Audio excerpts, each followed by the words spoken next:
Hey guys, welcome back to Critical Flick. Today I'm reviewing The Haunted Museum 3 Ring Inferno, now streaming on Discovery+.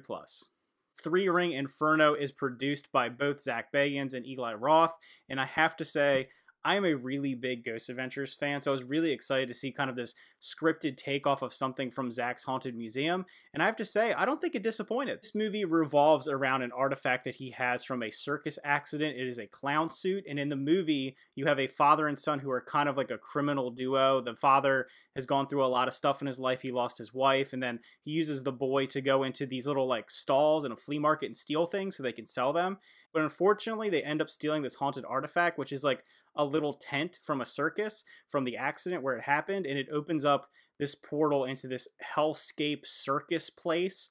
And I think the aesthetics of it are actually really interesting. I didn't know going into it, being a film that's, produced this way, if it was going to look that good, if it was going to look like a cheesy B horror movie. But honestly, it looked better than I expected. There's like a main antagonist who's called the Firestarter, and he's really creepy. I think he's really well done as far as like a design for a monster. He's very pale white and like stringy hair, and he has these long claws that catch things on fire. And I think when he's on scene, it's pretty menacing. He is kind of scary looking. But I think the thing that will really scare people, if you're someone who is afraid of that circus atmosphere and clowns, there's some really disturbing imagery of clowns that come out of this portal, and they're just kind of disturbing looking and just unsettling to see. So if you're afraid of clowns, you'll probably be a little more afraid than the average person in this movie. And that's something that Zach Bagans wanted to do, from what I saw, is he has a fear of clowns, if you've ever watched Ghost Adventures, and he wants to like capitalize on that and face his fears and scare other people. So I do think that it works on that level. Dialogue and the overall writing of the film is a little bit clunky. It leaves a little to be desired.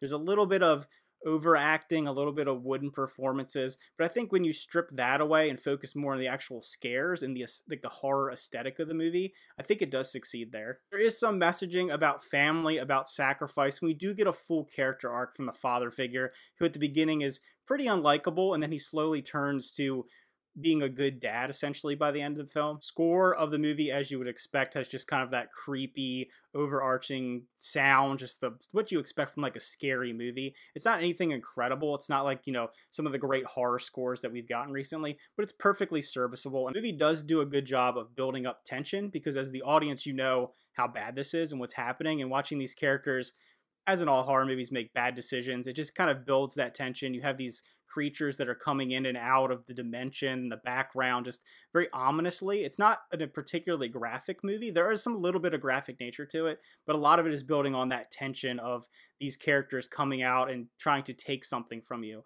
One of the big messages here is that this character, the Firestarter, because you took something from him, he needs to take something from you. So it is that kind of balance of these two things. But I do think the fact that it is loosely based on like a real event and a real artifact from Zach Bagans' museum makes it a little bit more interesting than just kind of like a generic film. Kind of having that background to it, understanding what went into it, the investment that he put into it. So if I were to rate 3 Ring Inferno, I would give it a solid 7 out of 10.